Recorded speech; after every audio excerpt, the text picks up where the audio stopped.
¿Cómo están, amigos de Videos Mundo? Le tomamos el pulso nuevamente a lo que sucede en Siria.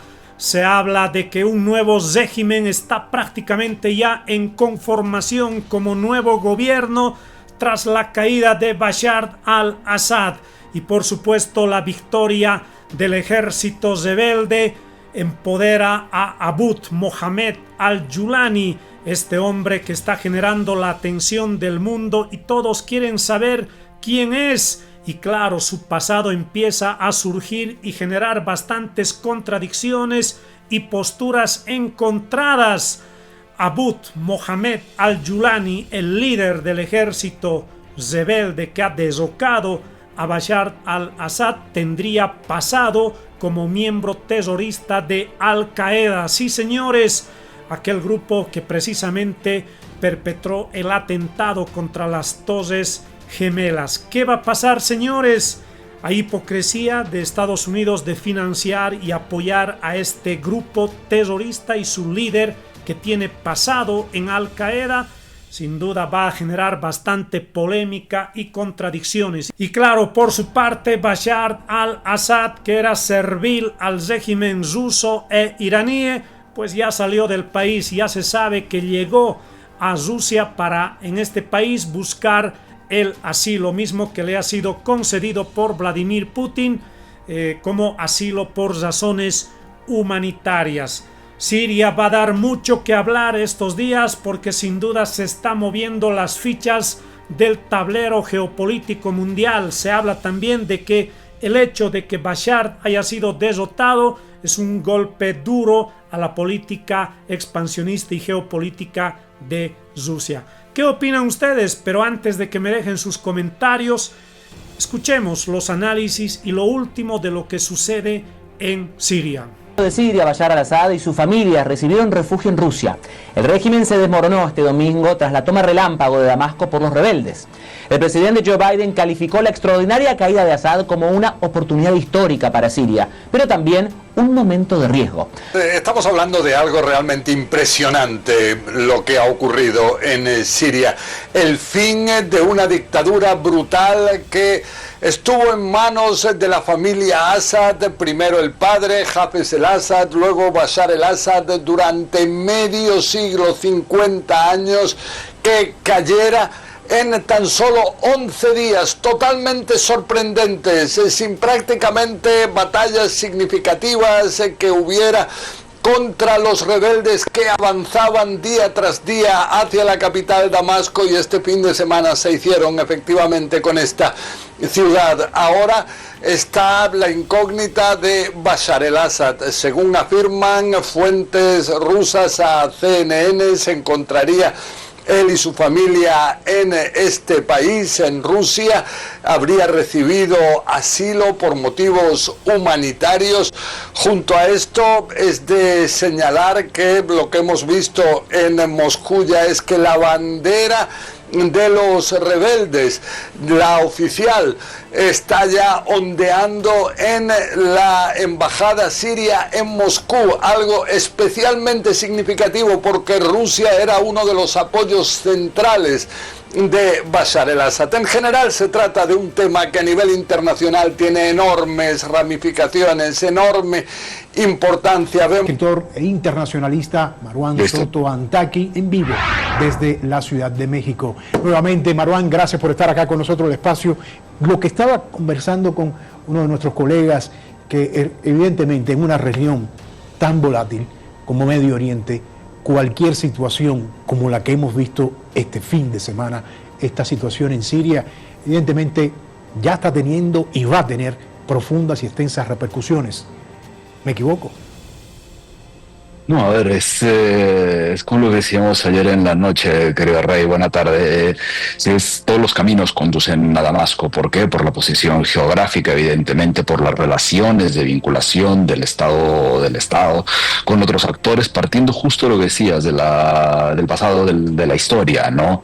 Estamos hablando de un régimen que había logrado conformar una serie de vínculos con Irán, obviamente después de la revolución del 79, pero es mucho más añejo añejo que la misma revolución del 79. Como decías, eran 54 años prácticamente de la familia en el poder, con la subida de Hafez al-Assad tras un segundo golpe de Estado. En un país que tenía golpes de Estado que cambiaban también las relaciones con los demás y que incluso llegó a tener un momento a partir del panarabismo donde fue una sola república con Egipto. Es como el centro neurálgico de la región y al mismo tiempo que es lo que logró sostener uno de los proyectos panárabes más complejos, que es el partido Baath, que es el mismo partido, el que es el partido de la familia Assad, pero que ellos tenían más de 60 años en el poder. Entonces cada vez se hace más para atrás el peso de la historia. A ver, dentro de los cambios, quizá, y ahí sí tengo que ser muy enfático, el primero es a la población siria, y las imágenes y los reportes que ha estado pasando y demás, pues bueno, justo demuestran eso. La primera afectación es a un país absolutamente devastado que encuentra una posibilidad de la que se aferra para tratar de tener una vida más o menos normal. En las últimas horas lo que más ha lo que más ha llamado la atención es justo la entrada a la cárcel de Sednaya, la cárcel roja, la cárcel de los presos políticos, donde incluso se empiezan a ver las máquinas de tortura, donde todavía hay un buen número de prisioneros políticos que no han podido ser liberados, ya que cuando las autoridades de la cárcel se fueron y terminaron por huir, resulta que en las celdas de los que ellos consideraban más adversos, se fueron cerrando las esclusas de aire y sin abrir las puertas electrónicas, de manera que ahora se está pidiendo ayuda para poder liberar las puertas electrónicas y sacar a la gente, a las cuales no se sabe cuántas personas están ahí todavía metidas, con todo y que llevamos ya más de mediodía con la cárcel tomada. Las otras implicaciones obviamente son las regionales y quizá la más importante, o las dos más importantes, sí son Irán y Rusia. Empiezo con Irán. Irán pierde a la hora de perder a Assad en el poder, pierde la ruta de entrega de armas, sobre todo hacia Líbano y en general hacia la región, ¿no? Pierde su puente para la repartición de tropa, de insumos militares, de inteligencia, y ahí podríamos tener el elemento de mayor cambio hacia la realidad de la reconformación mediooriental.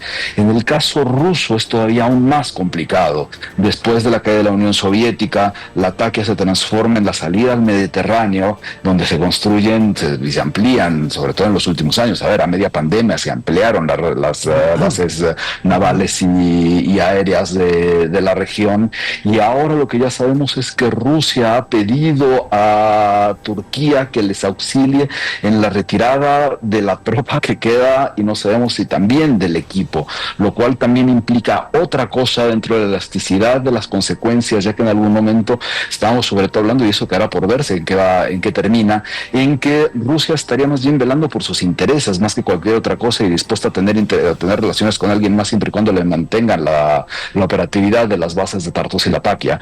Queda a ver en qué termina eso, sobre todo después de que ya se supo que Bashar junto con la familia se encuentran en Moscú como refugiados, lo cual era suponerse. Las opciones eran o Teherán o Moscú, alguno de los Emiratos Árabes Unidos, ¿no? Entonces esa reconformación va a ser larga definitivamente, pero que al mismo tiempo tiene que ver con la conformación de las instituciones y este posible gobierno de transición y el corte del siguiente gobierno.